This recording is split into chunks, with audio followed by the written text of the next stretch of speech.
morning, Bulldogs. I'm Gracie Davis. And I'm Nick Holden. Welcome to your BNN News Show. This week, we'll be showing you more on cheer, Culinary class, and homecoming floats.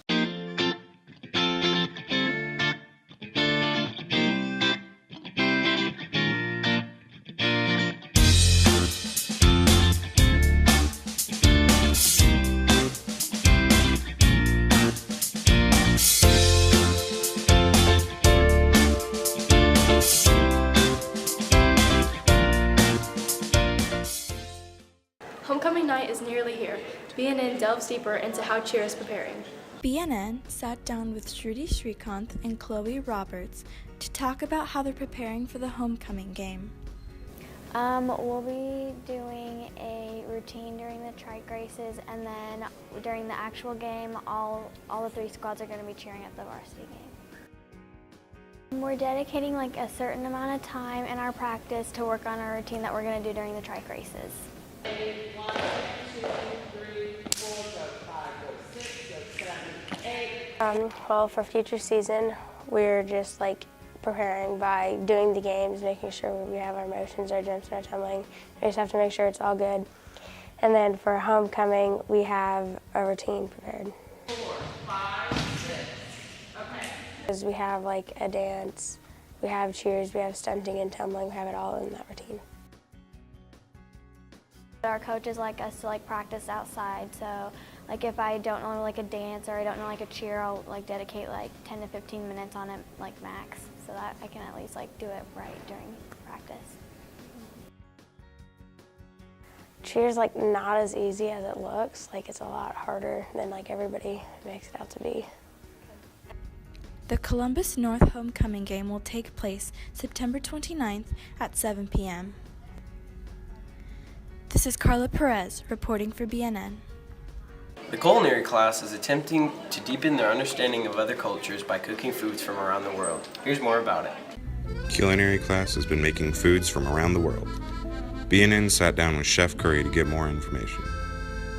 How do I choose what foods to make? I kind of pick regions that we go over and talk about, and then I simply either look in one of my international cookbooks, or I kind of get on different websites and find authentic recipes from that region.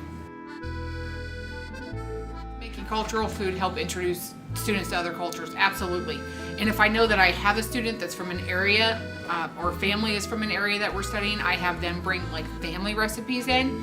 I think it gives kids a little more understanding. Food's pretty multicultural. It gives them a little more understanding of like what their life and dishes look like as opposed to ours.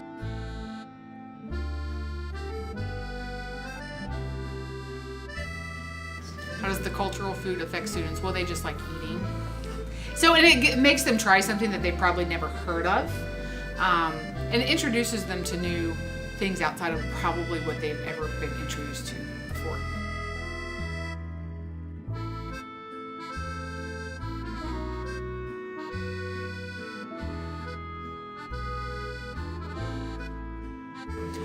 What cultures do we make the food from? Well, we study regions, so we've made South American, we've made like Spanish, we've made French, we've done Japanese, we've done Korean, we've done Vietnamese,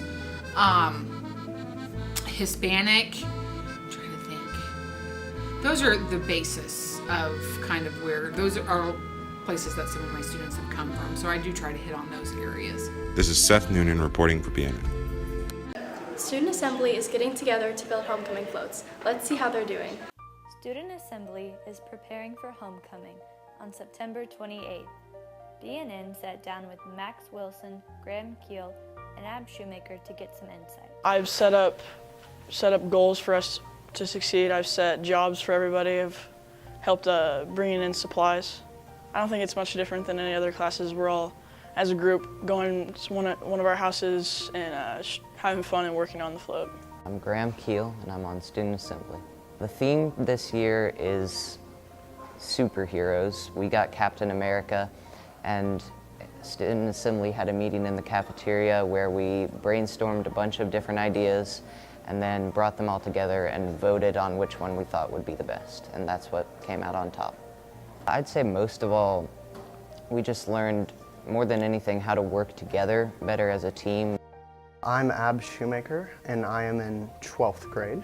The senior class chose Spider-Man, provided the trailer, and we're constructing it at my house, so I guess we're just providing a workspace. I've learned that it's really bad to start on the float a week before homecoming because there's always scheduling conflicts. And another big part of building the homecoming floats is allowing the work-ons to student assembly get their hours so that they can end up being members of student assembly. So a lot of the schedule is sort of based around what's best for the work-ons since they're the ones that really need the hours. My favorite part's definitely just building the float. It's basically just like an excuse to hang out with a bunch of people. The biggest obstacle we faced has probably been finding material to build like the backdrop on the float. It's not like the boat project where the teacher has it available. It's something that the students really have to go out and do themselves. This is Addie Watts reporting for BNN. And that's it for today, Bulldogs. I'm Gracie Davis. And I'm Nicole. Have a great weekend. If you would like an announcement on the show, please email us at nhs_communications@bcse.k12.in.us. BNN is a proud partner of CNHS Media at Columbus North and Columbus, Indiana. All music is provided by American Music Company.